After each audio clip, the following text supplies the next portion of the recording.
Hey guys, இன்னைக்கு வீடியோல நம்ம மியூச்சுவல் ஃபண்ட் என்னன்னு தான் பார்க்க போறோம். ஆனா மியூச்சுவல் ஃபண்ட் என்னன்னு மட்டும் சொல்லிட்டு விட்டுறாம மியூச்சுவல் ஃபண்ட் என்னன்னு தெரியாதவங்க கூட தெரிஞ்சுக்கிற மாதிரி பேசிக்ஸ்ல இருந்து சொல்ல போறோம். ஸோ இந்த வீடியோல மியூச்சுவல் ஃபண்ட்னா என்ன, இந்த மியூச்சுவல் ஃபண்ட் வந்து எப்படி ஒர்க் ஆகுது, இதுல யார் யாரெல்லாம் இன்வெஸ்ட்மெண்ட் பண்ணலாம், எந்தெந்த வழியான மியூச்சுவல் ஃபண்ட்ல இன்வெஸ்ட்மெண்ட் பண்ண முடியும், ஒரு நல்ல ஃபண்டை சூஸ் பண்ணணும் அப்படின்னா என்னென்ன கீ வேல்யூஸ்னா பார்க்கணும், இது எல்லாத்தையும் தான் இந்த வீடியோல நம்ம சொல்ல போறோம். ஸோ வீடியோ ஸ்கிப் பண்ணாம கடைசி வரையும் பாருங்க. ஃபர்ஸ்ட் இந்த மியூச்சுவல் ஃபண்ட்னா என்ன அப்படின்னு சொல்லிட்டு பார்ப்போம்.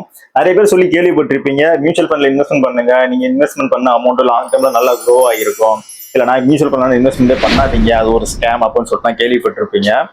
ஆக்சுவலா அப்படின்னா எதுவுமே கிடையாது.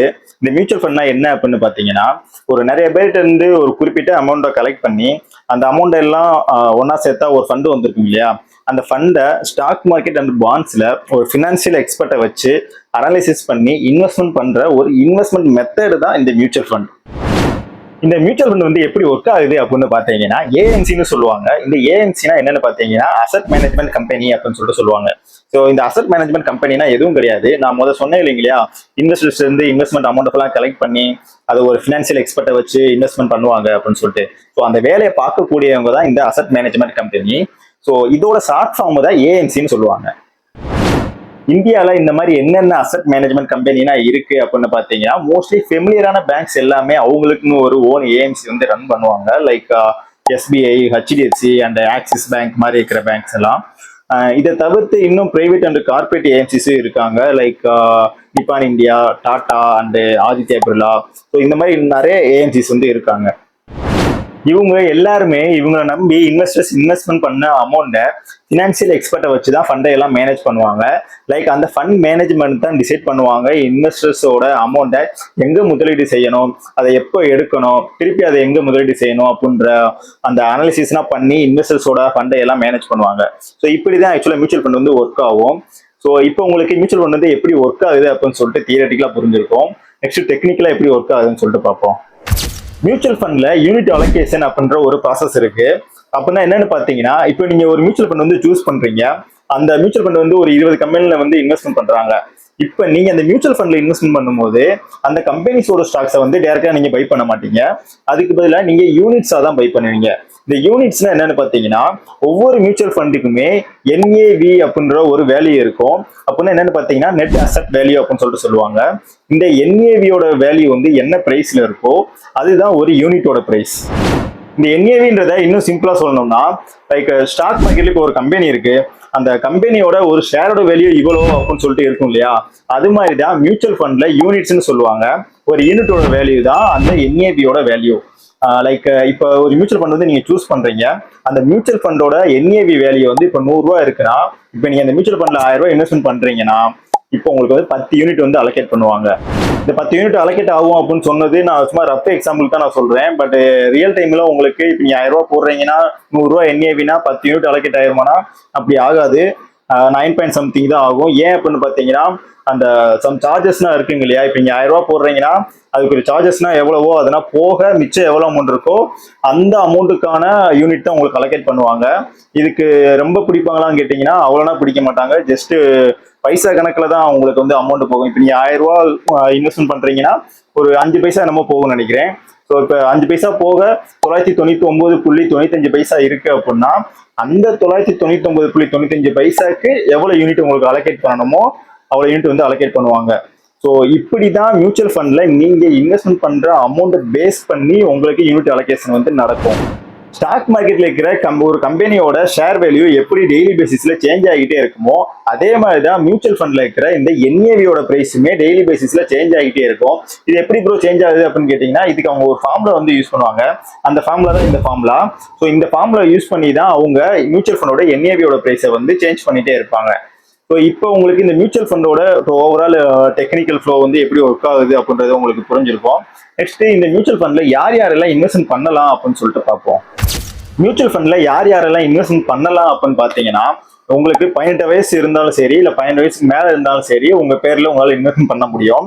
இதுவே உங்களுக்கு 18 வயசுக்கு உள்ள இருக்கு அப்படின்னா உங்களோட பேரண்ட்ஸ் இல்லைன்னா உங்களோட கார்டியன்ஸ் மூலியமா உங்க பேர்ல வந்து நீங்க இன்வெஸ்ட்மெண்ட் பண்ண முடியும். நெக்ஸ்ட் வந்து உங்களுக்கு பேன் கார்டு இல்லைன்னா ஆதார் கார்டை வச்சு கேவிசி வந்து வெரிஃபிகேஷன் பண்ணியிருக்கணும்.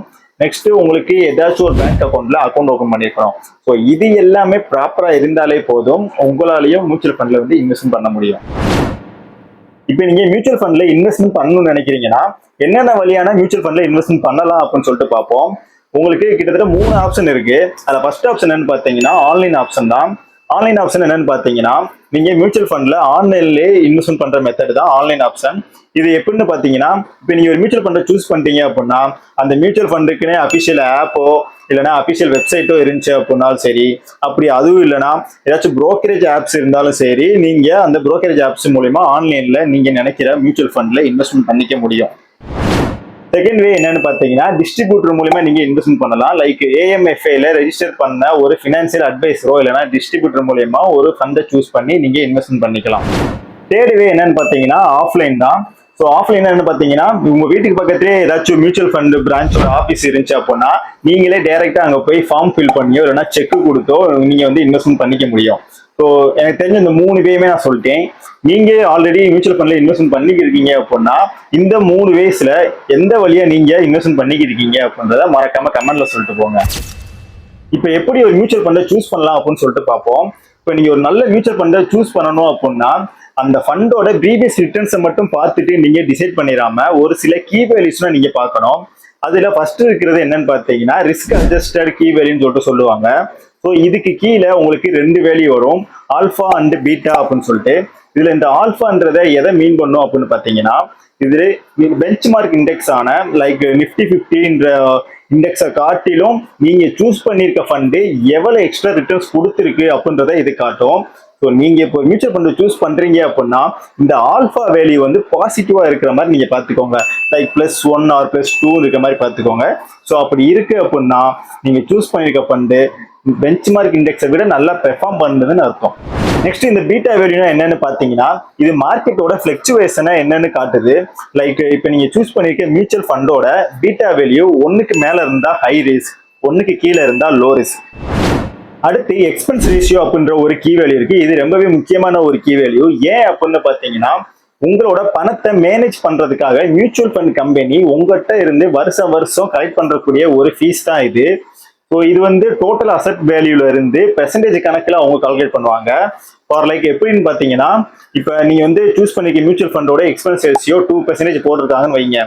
இப்போ அந்த மியூச்சுவல் ஃபண்ட் வந்து லாஸ்ட் 1 இயர்ல 15% ரிட்டர்ன்ஸ் கொடுத்துருக்கு அப்படின்னா உங்களோட எக்ஸ்பென்ஸ் ரேஷியோ 2% போக உங்களோட ஆக்சுவல் ரிட்டர்ன்ஸ் என்னன்னு பார்த்தீங்கன்னா 13% தான். ஸோ இந்த எக்ஸ்பென்ஸ் ரேஷியோ எந்த அளவுக்கு லோவா இருக்கிற ஒரு ஃபண்டை சூஸ் பண்றீங்களோ அந்த அளவுக்கு நல்லது. இது போக இன்னும் நிறைய கீ வேல்யூஸ் இருக்கு. Like exit load, tax, sector allocation, holding analysis, advanced ratios, இந்த மாதிரி இன்னும் நிறைய கீ வேல்யூஸ் இருக்கு. ஸோ இது எல்லாமே இந்த வீடியோல கவர் பண்ணோம் அப்படின்னா வீடியோ இன்னுமே லென்த்தா போயிடும். ஸோ இதுக்காக நான் செப்பரேட்டா டீட்டெயில்டு லாங் வீடியோ ஒன்று நான் போடுறேன். ஸோ அதுக்கு நம்ம சேனலை மறக்காம சப்ஸ்கிரைப் பண்ணிட்டு பெல் ஐக்கானை கிளிக் பண்ணி வச்சுக்கோங்க. நெக்ஸ்ட் வீடியோவில் மியூச்சுவல் ஃபண்ட்ல என்னென்ன கேட்டகரிஸ்லாம் இருக்கு, இப்போ மியூச்சுவல் ஃபண்ட்ல இன்வெஸ்ட்மெண்ட் பண்ற அமௌண்ட் வந்து எந்தெந்த கம்பெனிலாம் அவங்க இன்வெஸ்ட்மெண்ட் பண்ணிருக்காங்கன்னு நம்ம எப்படி பாக்குறது, ஒரு மியூச்சுவல் ஃபண்ட் வந்து எப்படி ஸ்டார்ட் பண்றதுன்னு ஒரு லைவ் டெமோவோட பார்க்கலாம். ஸோ இந்த வீடியோ உங்களுக்கு யூஸ்ஃபுல்லா இருந்துச்சு அப்படின்னா மறக்காம லைக் பண்ணிட்டு உங்க ஃப்ரெண்ட்ஸ் அண்ட் ஃபேமிலிக்கு ஷேர் பண்ணி விட்டுருங்க.